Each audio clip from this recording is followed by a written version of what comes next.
Shalom teman-teman semuanya. Hari ini kita membahas firman Tuhan dengan judul Kesombonganmu akan menghancurkanmu. Teman-teman, sebelum kita masuk ke dalam renungan kita, ada baiknya kita berdoa terlebih dahulu. Ini bentuk kerendahan hati kita, minta hikmat dari Tuhan. Roh Kudus, kami bersyukur banget kalau hari ini kami memiliki kesempatan kembali untuk dengar firman Tuhan. Kami minta biarlah Tuhan yang sungguh berbicara untuk kami, dan berikanlah kami kerendahan hati untuk menerima firman-Mu dengan baik. Supaya kami bisa sungguh-sungguh mau mengingat, bukan cuma mau mengingat, tapi mau berubah dengan cara menerapkan apa yang Tuhan arahkan lewat firman-Mu hari ini. Biarlah urapan-Mu yang mengalir, sehingga kami bisa sungguh-sungguh menjadi pribadi yang semakin serupa dengan Tuhan Yesus lewat firman ini. Di dalam nama Tuhan Yesus, semua yang percaya, kita sama-sama katakan, Amin. Nah teman-teman, aku pengen ajak kita melihat sebuah kisah yang sangat menarik dari Lukas 18 ayat 9 sampai 14. Di mana dikatakan oleh Tuhan Yesus pada suatu ketika ada dua orang yang datang ke rumah ibadah, seorang Farisi dan seorang pemungut cukai. Seorang Farisi ini berdoa dalam hatinya, Tuhan terima kasih karena aku beda sama orang-orang lainnya. Aku bukan seorang perampok, aku bukan seorang penjina, aku bukan seorang lalim. Aku beda sama pemungut cukai ini. Aku puasa 2 kali seminggu dan juga aku mengembalikan persepuluhan ke tempat ibadah. Sedangkan si pemungut cukai ini berdiri jauh-jauh dan sambil memukul dadanya dia mengatakan, Tuhan, milikilah belas kasihan untuk orang berdosa seperti aku ini. Dan Tuhan Yesus mengatakan di antara kedua orang ini, yang dibenarkan adalah si pemungut cukai dan bukan si orang Farisi. Sebab barang siapa meninggikan diri, dia akan direndahkan. Tapi barang siapa merendahkan diri, dia akan ditinggikan. Jadi lewat firman ini, Tuhan itu mengajarkan dengan jelas supaya kita jangan jadi orang yang sombong, melainkan menjadi orang yang rendah hati. Ciri orang sombong yang bisa kita lihat lewat kisah ini adalah dia memandang rendah orang lain. Dia memandang rendah orang lain. Dia merasa diri aku sangat hebat, nggak kayak orang lain. Yang lain semuanya di bawah aku yang di atas. Jangan pernah memandang rendah orang lain. Kita mungkin aja kadang memandang rendah orang lain karena berbagai macam hal. Mungkin kita, kalau yang masih di sekolah, kuliah, kita merasa nilai kita lebih bagus dari yang lain. Kita merasa jadi kita lebih pintar. Mungkin ada ujian, teman kita dapat 50, kita dapatnya 100, kita udah tahu. Tapi kita sengaja datang ke dia. Bro, dapat nilai berapa? Oh 50, kalau aku sih 100. Ih masa gitu aja nggak bisa sih, kan gampang ujiannya. Nah itu sombong. Atau mungkin kita merasa uang kita yang lebih banyak dibandingkan orang lain. Kita mungkin nanya, bro, liburan kemana kemarin? Oh Bandung. Kalau aku sih habis keliling-keliling lah. Habis naik bisnis class ke Amerika, Belanda, Inggris. Habis itu baru aja nih ke Mars sama Elon Musk, baru pulang gitu. Nah itu sombong ya. Atau mungkin bahkan kadang-kadang sombongnya dalam hal kerohanian, sama kayak si orang Farisi ini. Ya, dia mungkin merasa ya dia lebih rohani, lebih taat firman atau peraturan Tuhan dibandingkan yang lain. Kadang-kadang kita orang Kristen kesalahannya seperti itu.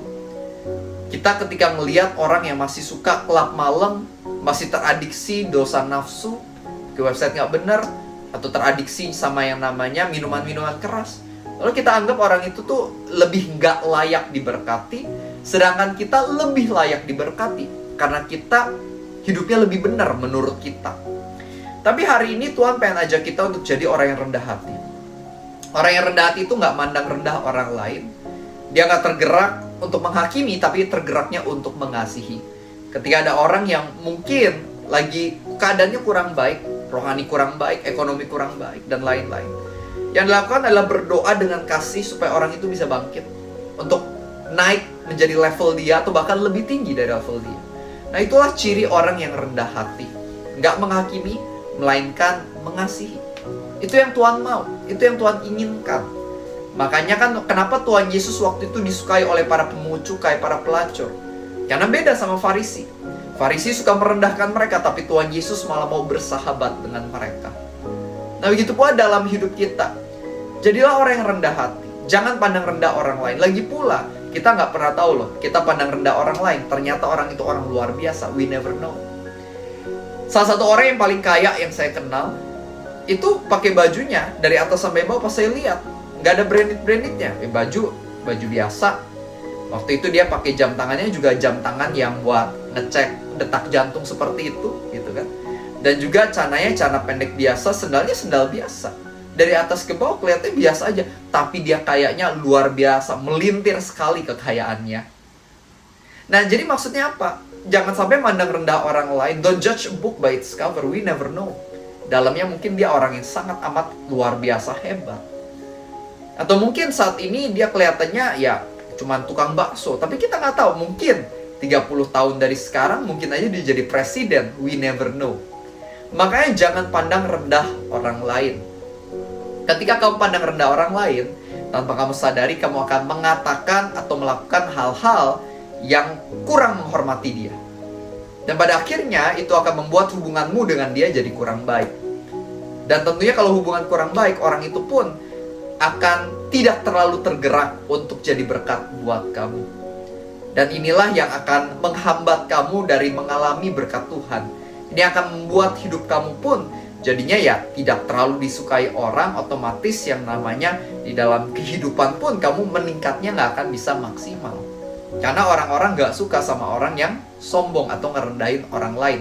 Makanya pada Amsal 16 ayat 18 dikatakan, di mana ada tinggi hati dan kecongkakan, itulah awal permulaan dari yang namanya kejatuhan dan kehancuran. Lagi pula pada Yakobus 4 ayat 6 kan Tuhan juga bilang, Tuhan itu memberikan belas kasihan untuk yang rendah hati dan menentang yang congkak. Ketika kamu sombong, merendahkan orang lain, orang gak suka kamu, Tuhan juga anggapannya jadi gak mau menyalurkan berkatnya. Tuhan mau terlebih dahulu mengubah karakter kamu. Dari sombong jadi rendah hati, baru Tuhan mau berkati lebih lagi. Jadi Tuhan itu sangat pengen untuk setiap dari kita menjadi orang yang rendah hati. Karena Tuhan kita sangat rendah hati loh. Yang sombong itu iblis. Iblis sombong, memegahkan diri sendiri, makanya dibuang dari surga ke bumi jadi setan. Ya kan? Dari Lucifer, malaikat Tuhan jadi setan. Tapi Yesus beda. Dia turun dari surga ke bumi bukan karena dibuang, tapi karena pilihan. Pilihannya juga bukan untuk kesombongan, tapi karena kerendahan hati. Dia yang merupakan Tuhan, rela jadi manusia untuk mengorbankan nyawanya di atas kayu salib. Bayangkan, Sang Pencipta berkorban untuk ciptaannya demi menyelamatkan ciptaannya. Kurang rendah hati apalagi Tuhan Yesus itu. Nah, kita diajak untuk mencontoh Tuhan Yesus, termasuk di dalam kerendahan hatinya. Kalau Tuhan Yesus yang merupakan Raja di atas segala raja, Tuhan pencipta alam semesta aja, mau melayani seperti itu, mau mengasihi kita, ciptaan-ciptaan hina ini. Begitu pula kita seharusnya juga rendah hati. Kita jadi orang yang mau menolong dan memberkati sesama. Gak peduli posisi kita apa, jabatan kita apa, seberapa banyak uang yang kita punya, kita selalu mikir hati untuk melayani. Hati seorang pelayan, hati seorang hamba, a heart of a servant.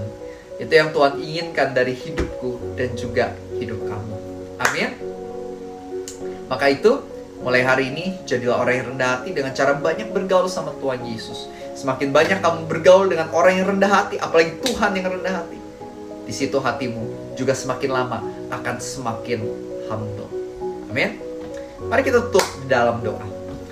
Tuhan Yesus, kami bersyukur banget kalau hari ini kami udah diingatkan kembali betapa pentingnya kerendahan hati dan bagaimana kami bisa memilikinya lebih lagi. Aku berdoa bagi teman-temanku agar mereka mungkin yang sama ini sombong dan gak sadar mereka sombong. Tolong bantu kami supaya kami sadar.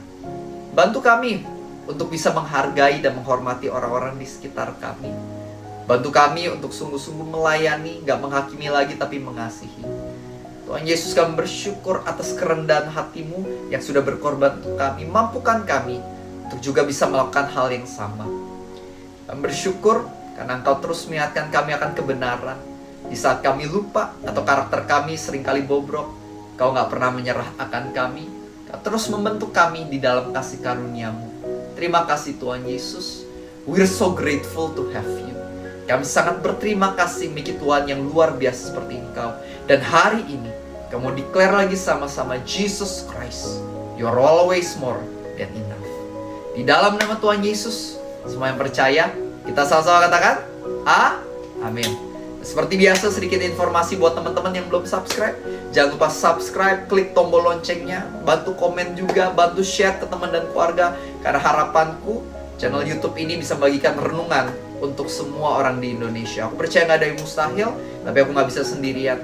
Tentunya butuh pertolongan Tuhan dan juga support dari teman-teman. So if you are blessed, please mohon jangan simpan sendiri, tapi bless other people dengan cara share kepada orang-orang yang ada di sekitarmu.